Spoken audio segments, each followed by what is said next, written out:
भेषज कल्पना उत्पत्ती इतिहास. भेषज कल्पना उत्पत्ती. भेषज कशाला म्हणतो फ्रेंड्स आपण, तर औषध जे काही मेडिसिन आहे. तर हा जो विषय मांडलेला आहे त्यांनी म्हटलेला आहे की व्याधी इतका जुना किंवा एकाच काळाचा म्हटले तर वावगे होणार नाही. मानव संस्कृतीचा विचार केला असता मानवाच्या अस्तित्वापासून व्याधीचा उद्भव झाला. म्हणजे जेव्हापासून मानवची अस्तित्व बघितलं तर त्यांच्यामध्ये वेगवेगळ्या व्याधी दिसत होत्या, म्हणजे त्याचा उद्भव झाला. जसे नैसर्गिक व्याधी निर्मिती मानवाच्या जन्मापासून सुरू होते, याच काळात नैसर्गिक व्याधीने सुरुवात होते. मातेचे पोट दुखणे, आता जसं मदर प्रेग्नेंट असेल तर तिचं जे पोट दुखत होतं, किंवा मग गर्भाच्या बाहेर पडणे, नाळ बाहेर पडणे, पोटदुखीने रक्तस्राव, प्रसूतीमुळे गर्भाशय, अपत्यपत या स्थानी जे काही व्रण, इजा होणे, दौर्बल्य, रक्त अल्पता, दंतोद्भव, दंत पडणे, दंतशूल, रक्तस्राव, जरा, मृत्यू ही सर्व नैसर्गिक व्याधीची नावं आहेत. तर यामध्ये नेक्स्ट दिलेलं आहे की म्हणजे ह्याच्यामध्ये हे नॅचरली जे डिसीज होतात तर त्यांच्याविषयी सांगितलेलं आहे. या व्याधी मानवाच्या अस्तित्वापासून किंवा त्यापूर्वीपासून आहेत व या व्याधीवर मात करण्याकरिता मनुष्य प्राण्याला सुचवलेले उपाय त्यांनी करून पाहिले. त्या उपायांनी उपशय मिळाला तर त्याचा अंगीकार व नंतर परत उपयोग, मग गुणनिश्चिती व शेवटी औषध म्हणून मान्यता. अशा प्रकारे भेषज कल्पना ही व्याधी इतकी जुनी व महत्त्वपूर्ण आहे. तर सिम्पली एवढं म्हटलेलं आहे, समजा एखाद्या कोणत्या पण मनुष्याला जर एखादा डिसीज झाला, व्याधी झाला, तर त्याच्यावर वेगवेगळे असे खूप सारे उपाय त्यांना सांगितले जात होते. आणि जर ते उपाय यूज करून जर त्यांना उपशय मिळत असेल, उपशय म्हणजे त्यांना तो व्याधी नष्ट करण्यासाठी हेल्पफुल होत असेल, तर त्याची जे आपण त्याला उपाय सुचवला त्याची गुणनिश्चिती केली जात होती आणि समोर त्याला ॲज अ मेडिसिन, औषध म्हणून मान्यता प्राप्त होते, म्हणजे ते यूज केलं जात होतं. कोणकोणते प्राचीन साहित्य यामध्ये आहेत, तर अथर्ववेद आहे, ऋग्वेद आहे, चरक, सुश्रुत, वाग्भट, अष्टांगहृदय, शारंगधर संहिता, योग रत्नाकार आहे, भेषज रत्नावली, काश्यप संहिता, भेड संहिता. आता आपण आहे ना भेषज मेडिसिन जे आहे तर त्याची आपण व्याख्या बघूया सिंपलमध्ये. भेषम रोग भय जयती इति भेषजम. म्हणजे रोग, जे काही डिसीज व्याधी आपल्याला झालेला आहे तर त्या व्याधीमुळे जे काही भय होतं, भय निर्माण होते, तर ते औषधाने दूर होते. आपल्याला माहिती आहे जेव्हा त्याला मेडिसिन देऊ तेव्हाच त्या पेशंटमधलं जे काही भीती वगैरे होती ती दूर होणार, नाहीशी होणार. मग त्यालाच भेषज म्हणजे औषध म्हटलेलं आहे. तर सिम्पली एकच लाईनचा श्लोक आहे, भेषम रोग भय जयती, भेषम रोग भय जयती इति भेषजम. आता नेक्स्टमध्ये आपण त्याचे पर्याय बघूता. तर भेषज म्हणजे जे मेडिसिन आहे त्याला खूप सारे पर्याय दिलेले आहेत, जसं की चिकित्सित, म्हणजे ज्याच्यामुळं आता कोणती मेडिसिन घेतली म्हणजे ते काय करते, रोग दूर करते ना, त्याच्यावरून चिकित्सित. नेक्स्ट आहे व्याधिहर, जो व्याधीला नाहीसा करतो. नेक्स्ट आहे पथ्य, म्हणजे जे शरीराला हितकर आणि योग्य आहे. याला आपण साधन पण म्हणतो, कारण औषधीद्वारा वैद्य आरोग्य साधना करतो म्हणून साधन. व्याधी दूर करण्याचे हे एक साधन आहे. प्रायश्चित म्हणजे जे काही पाप, अशुभ, अहितकर यांचा नाश करतो व आरोग्य लाभ प्राप्त करून देणे म्हणून प्रायश्चित म्हटलेलं आहे. प्रशमन म्हणजे जे काही वाढलेले दोष आहेत, वृद्ध दोषाचे शमन करून स्वास्थ्य लाभ करून देते म्हणून प्रशमन म्हटलेलं आहे. प्रकृती स्थापन, विषम दोष धातू मल यांच्या क्रिया स्वाभाविक किंवा प्रकृत करून देते म्हणून प्रकृती स्थापन म्हणतात. नेक्स्ट आहे औषध. हे तर नॉर्मली पण माहिती आहे, औषधी द्रव्य व्याधीत हितकर ठरते म्हणून औषध. आणि हित म्हणजे जीव धारण केलेल्या किंवा सजीवाला जी क्रिया लाभकारी आहे ती किंवा हितकारक म्हणजे भेषज आहे. नेक्स्ट आपण आता जे काही औषधी कल्पना क्षेत्र आहे ते पाहूया. यामध्ये दिलेलं आहे जे काही भेषज कल्पनेमध्ये औषधी संग्रह, संरक्षण, श्रेणी विभाजन, पुनः द्रव्य एकत्रीकरण, संयोगाने कल्पनेतील संस्कार, मात्रा, परिमाण, परिणाम, मानदंड, प्रयोगविधी, प्राणी व मानवावर होणारे परिणाम, औषधाचे प्रत्येक प्रकृतीवर देश, काल, बल यांचे विवरण, द्रव्यांची मात्रा, विधी व त्याचे परिणाम, त्यांचे विवरण. थोडक्यात औषध निर्माण क्षेत्र विशाल आहे व जगाच्या सर्व भागात उपयुक्त आहे. यामध्ये सिंपल काय सांगितलेलं आहे फ्रेंड्स, की समजा एखादा भेषज म्हणजे कोणती पण मेडिसिन आहे त्याचा जर आपण संग्रह केला, आपल्याला एवढं तर माहिती आहे प्रत्येक जे प्लांट्स असतात त्याच्यामध्ये काही ना काही मेडिसिनल प्रॉपर्टीज असतात, फक्त आपल्याला ते ओळखता आले पाहिजे. तर आपण जेव्हा त्यांचा संग्रह करतो तर मग त्याचं संरक्षण म्हणजे जे आपण एखादं हे द्रव्य कलेक्ट केलं तर त्याला चांगल्या प्रोटेक्टेड फॉर्ममध्ये ठेवणं. मग त्याचं श्रेणी विभाजन म्हणजे काय करायचं, समजा आता आपल्याकडे 3 वेगवेगळे द्रव्य आहेत, मेडिसिन आहेत, त्याला मेडिसिन आताच म्हणू नये आपण. समजा एक आपल्याकडं कोणता पण एक डिसीज आहे पण त्याच्यासाठी सगळ्यात जास्त हेल्पफुल कोणतं जास्त हेल्पफुल आहे किंवा कोणत्या द्रव्यामुळे लवकर रिकवर होत आहे तर त्याला श्रेणी म्हणजे ते सगळ्यात बेस्ट असं मानायचं. आणि जर आपल्याला वाटलं की ते सगळ्यात बेस्ट आहे मग पुन्हा त्या द्रव्याचं एकत्रीकरण स्टार्ट करायचं, म्हणजे ते द्रव्य जास्तीत जास्त आपल्याला कसा मिळवता येईल यावर भर पाडायचा. नंतर काय करायचं, समजा आपल्याला माहिती आहे कोणकोणते पेशंट्स असतात ते डायरेक्टली कन्झ्युम नाही करत, किंवा मग असे खूप सारे असतात जे अशुद्ध फॉर्ममध्ये आपल्याला अवेलेबल असतात, त्याला शुद्धी करायची असते, म्हणजे त्याच्यावर संस्कार केले जातात. नंतर त्याची मात्रा आता 3 वयोगटात असतात, जसं की बालक असतात, एक वृद्ध असतात आणि जे मीडियम एजवाले, तर त्यांच्यावर किती मात्रा कुणाला दिली पाहिजे याच्यावर पण फोकस केलं जातं. आणि परिणाम म्हणजे त्यांनी घेतल्याच्या नंतर त्यांच्यावर कोणता परिणाम होऊ शकतो ह्यासुद्धा गोष्टी आपल्याला लक्षात घेतलं पाहिजे. किंवा मग ते जे मेडिसिन आपण यूज करतो तर त्याच्यावर कोणती आणखी अलग काही विधी आहे का शुद्धीकरणाची, हे सगळं आपण त्याच्यामध्ये पाहतो. किंवा मग जर आपल्याला वाटलं की यार ही मेडिसिन आपण डायरेक्ट कोणत्या पण मनुष्यावर यूज नाही करायचं, तर आपण काय करतो, त्याला अगोदर कोणत्या पण एका प्राण्यावर अप्लाय करून बघतो ना. आणि कोणतं पण औषध देतो तर त्या व्यक्तीच्या प्रकृतीनुसार देश काल हे सारे घटक आपण त्याचे कन्सिडर करतो, बल वगैरे, आणि मग त्याची मात्रा डिसाईड करतो आणि नंतर त्याचा परिणाम वगैरे धरतो. तर हे सगळं जे आहे औषधी कल्पना क्षेत्र या अंडर हेडिंग खाली येतं. आता आपण सिम्पली औषध कशाला म्हणतात त्याची डेफिनेशन पाहूया. औषध म्हणजे असे द्रव्य ज्याच्या वापरामुळे व्याधीचे निदान, व्याधीचे प्रतिबंध म्हणजे प्रिव्हेन्शन होते, म्हणजे जे काही आपल्याला डिसीज झालेला आहे तो प्रिव्हेंट होतो. व्याधीचा उपशय, व्याधीचा नाश, व्याधीचा पुनरुद्भव टाळणे हे माणसात व प्राण्यात घडून आणते. म्हणजे औषध अशासाठी आपण यूज करतो की जे काही आपल्याला व्याधी झालेला आहे, डिसीज झालेला आहे, त्याचा उपशय झाला पाहिजे, त्याचा नाश झाला पाहिजे, आणि ते पुनरुद्भव टाळणे म्हणजे ते पुन्हा आपल्याला नाही झाला पाहिजे. अशा प्रकारे ते मेडिसिन म्हणून आपण यूज केलं जातं, ज्यामुळे व्याधीचे निदान केले जाते. आपण सायंटिफिक लँग्वेजमध्ये बघूया आता मॉडर्ननुसार. Definition of drug. The word drug is derived from the French word drogue, dry verb. WHO नुसार काय आहे तर डेफिनेशन याची, the drug is any substance or product that is used or intended to be use to modify or explore physiological system or pathological state for the benefit of recipient. Next आहे भेषज कल्पना. ह्याच्या under कोणकोणते हे येतात तर कोणकोणते येतात बघा फ्रेंड्स. फार्मॅकोलॉजी तर सर्वांना माहिती आहे, तर ह्याच्यामध्ये फर्स्टवालं जे आहे pharmacognosy, science of identification of drug, म्हणजे सिम्पली पहिल्यांदा आपण जे काही ड्रग आपल्याकडे आहे त्याला आयडेंटिफाय करणं, त्याला काय म्हणायलो आपण फार्मॅकोग्नॉसी. नेक्स्ट आहे फार्मॅकोलॉजी, म्हणजे डिटेल स्टडी करणे ड्रगची, particular their action on living animal organ tissue. Next आहे pharmacy, which science of identification, selection, preservation, standardisation, compounding and dispensing of medicinal substances. Next आहे pharmacodynamics, which is the study of absorption, distribution, metabolism, excretion of drug, their relationship to the pharmacological responses. So भेषज कल्पनाच्या under जे 4 words दिलेले आहेत, pharmacognosy, next आहे pharmacology, next आहे pharmacy, and last pharmacodynamics. So friend, फर्स्टमध्ये एवढंच लक्षात ठेवायचं आपण, फार्मॅकोग्नॉसी म्हणजे आयडेंटिफाय करायचं ड्रगला. सेकंडवालं जे होतं फार्मॅकोलॉजी, म्हणजे आपण ड्रग घेतल्याच्या नंतर आपल्या बॉडीवर कोणती ॲक्शन होणार तिथपर्यंतची पूर्ण डिटेल स्टडी. आणि फार्मसी म्हणजे पहिल्यांदा तर आपण आयडेंटिफाय केलं, नंतर त्याला सिलेक्ट केलं, नंतर प्रिझर्व करून ठेवलं, स्टँडर्डायझेशन केलं, कंपाउंडिंग, डिस्पेंडिंग म्हणजे जे काही ॲज अ मेडिसिनल यूज म्हणून त्याला डिस्पेंड करून टाकलं. आणि फार्मॅकोडायनॅमिक्स म्हणजे काय की अशी पूर्ण स्टडी ज्याच्यामध्ये absorption, distribution, metabolism, excretion of drug and त्याची जी काही रिलेशनशिप आहे, फार्मॅकोलॉजिकल जे रिस्पॉन्सेस त्याच्या बॉडीवर येत होते एखाद्याला ड्रग दिल्याच्या नंतर, तिथपर्यंतची पूर्ण स्टडी. नेक्स्ट पाहूया आपण मटेरिया मेडिका. म्हणजे याच्यामध्ये materia Medica is a older term for the branch of pharmacology concern with source, description and preparation of drug. म्हणजे हे पण सिम्पल असंच आहे फार्मॅकोलॉजी सारखंच, जसं की ज्याच्यामध्ये आपण सोर्सेस पाहतो त्याचे डिस्क्रिप्शन अँड जसं प्रिपेअर करतो एखादा ड्रग, तर ह्याच्यामध्ये 3 आयडियाज आहेत, sources, description and preparation. Resources of the drug, कुठून भेटू शकतात आपल्याला वेगवेगळे जे द्रव्य आहेत, ड्रग आहेत, प्लांट, ॲनिमल, मिनरल, सिंथेटिक्स म्हणजे कारखान्यामध्ये सुद्धा तयार केलं जाते वेगवेगळे केमिकल वगैरे, ॲस्पिरिन टाईप्स, मायक्रो ऑर्गॅनिझमकडून जसं की बॅक्टेरिया, फंगायपासून अँटीबायोटिक, प्रोबायोटिक्स. जेनेटिक इंजिनिअरिंगच्या थ्रू आपण अगोदर पाहिलं होतं नीटमध्ये की DNA रिकॉम्बिनेशन टेक्नॉलॉजी. नंतर आहे वॅक्सिन आणि मराईन, ह्या फॉर्ममध्ये पण भेटतात. प्लांट प्रोडक्ट म्हणलं तर त्याच्यामध्ये कोणकोणते येतात मेनली तर अल्कलॉइड्स, ग्लायकोसाइड्स आहेत, रेझिन्स आहेत. नेक्स्ट आहे ओलिओ रेझिन्स आहेत, गम्स आहेत, टॅनिन्स आहेत. ऑइलमध्ये fixed and volatile minerals, antibacterial substance, miscellaneous. कल्प कशाला म्हणतात? एकेरी वनस्पती औषधीचे विविध मिश्रण प्रक्रिया करून जे द्रव्य तयार होते त्याला कल्प म्हणतात.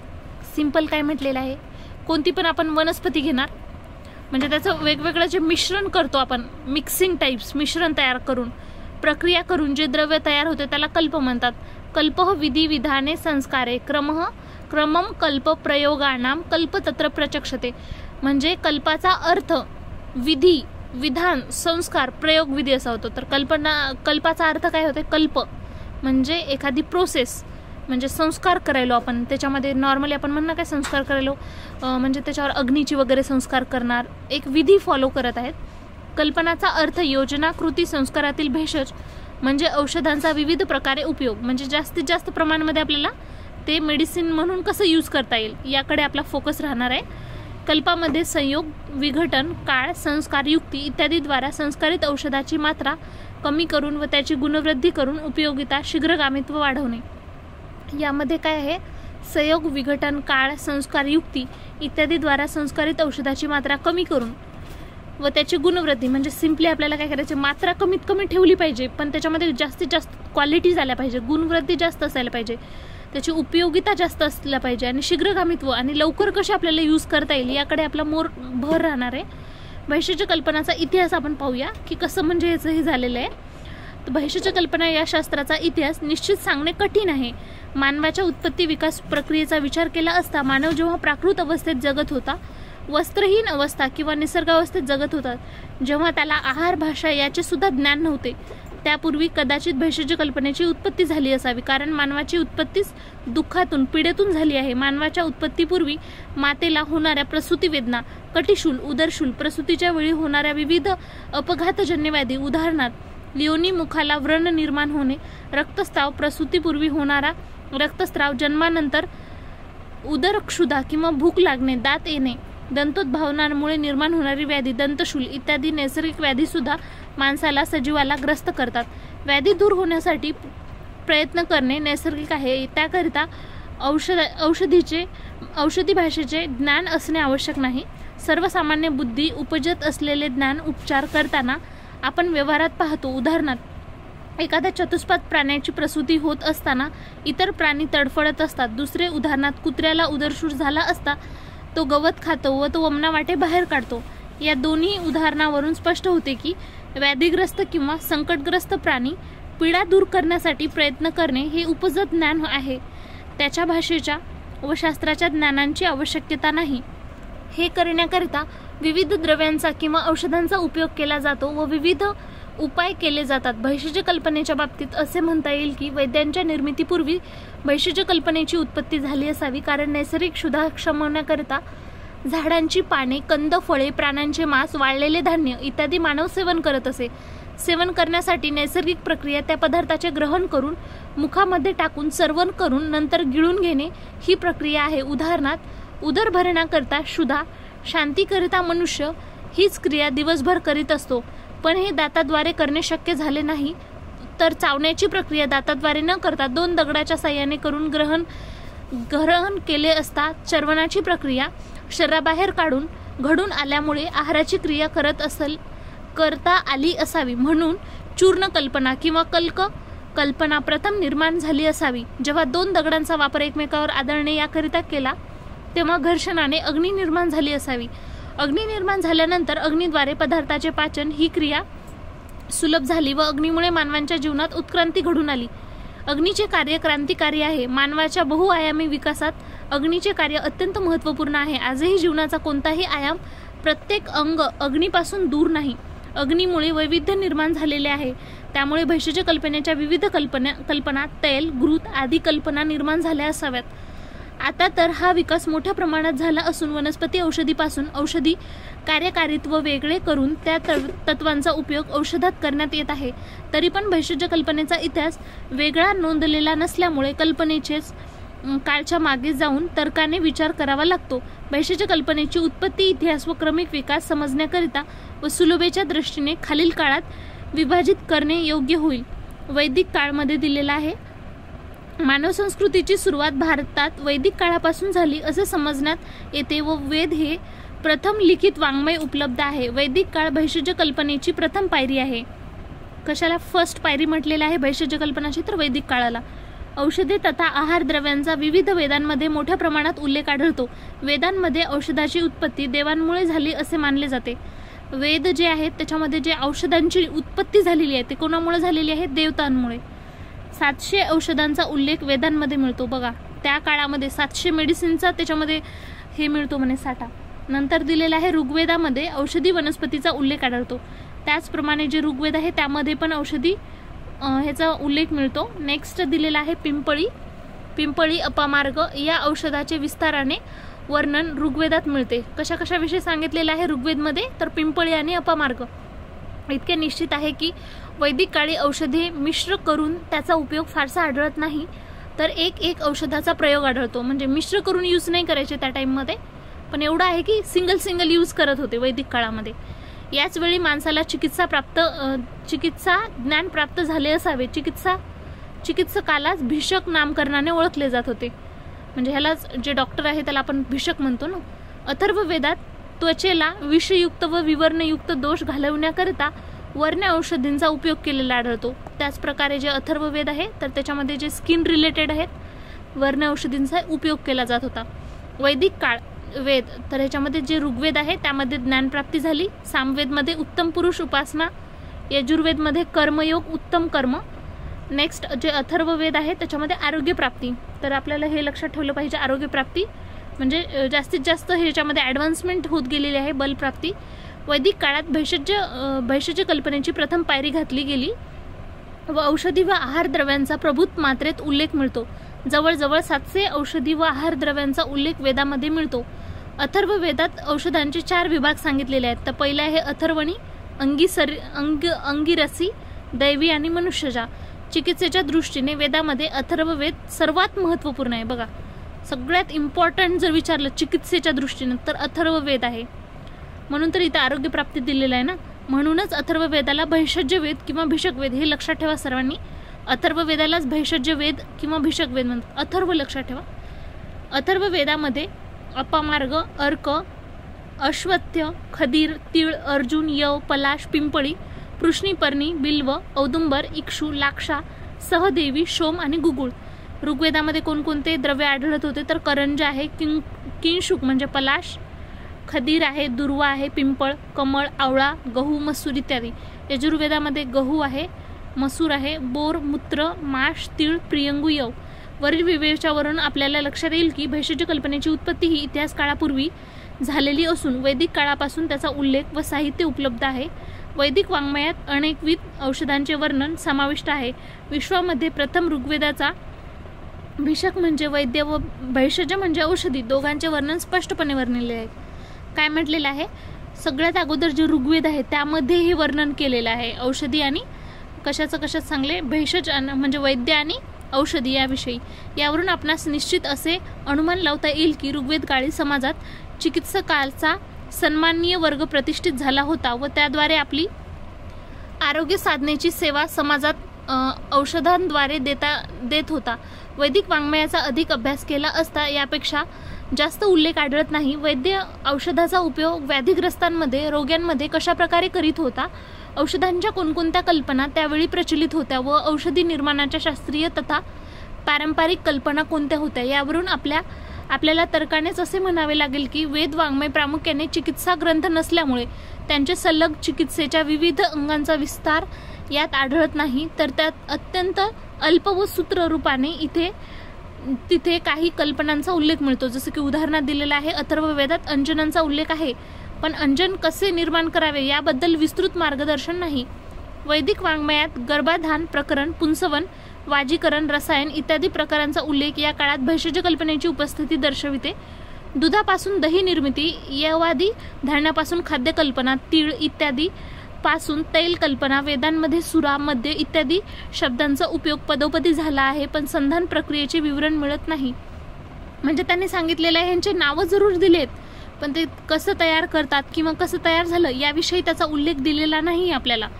उपनिषद काळमध्ये या अंतर्गत आपणास उपनिषद, स्मृती, महाभारत, रामायण, कौटिल्य अर्थशास्त्र, पाणिय व्याकरण, चरक, सुश्रुत, वाग्भट इत्यादी संहिता वर्णनांचा आढावा घ्यायचा आहे. बृहदारण्यकोपनिषद 6:4-18 यामध्ये पुत्र इच्छुकांना बैल, सांड इत्यादी पशूंच्या मांसात शिजवलेले तांदूळ, भात, व घृत याचा उपयोग सांगितलेला आहे. म्हणजे ज्यांना पुत्र मुलगाच पाहिजे तर त्यांच्यासाठी सांगितलेलं आहे. ह्या जे पशुपक्षी सांगितलेले आहेत त्याचं मांस जे आहे ते शिजवलेले तांदूळ म्हणजे भात व घृत याचा उपयोग त्याच्यामध्ये सांगितलेला आहे. याच उपनिषदात अध्याय 6 मध्ये घृत संस्कार व मंथकल्पना सांगितलेली आहे. मनुस्मृतीमध्ये विविध मांस शिजवून भोजन तयार करण्याचा उल्लेख आढळतो. महाभारतामध्ये धृतराष्ट्राच्या भोजनाचे वर्णन करताना त्यात मैरेय, मत्स्य, मांस, विभिन्न भक्ष्य भोज्य पदार्थांचे सविस्तर वर्णन दिलेले आहे. वाल्मिकी रामायण सुंदरकांडात 11व्या सर्गात विविध मांस, सुरा, पुष्वासव, फलासव इत्यादीचे वर्णन आहे. रामायण अयोध्याकांडात 66व्या सर्गामध्ये रामपिता दशरथ याचे देहावसन झाल्यानंतर शवाला तेल द्रोणीमध्ये ठेवून संरक्षित करण्याबाबतचे सविस्तर वर्णन केलेले आहे.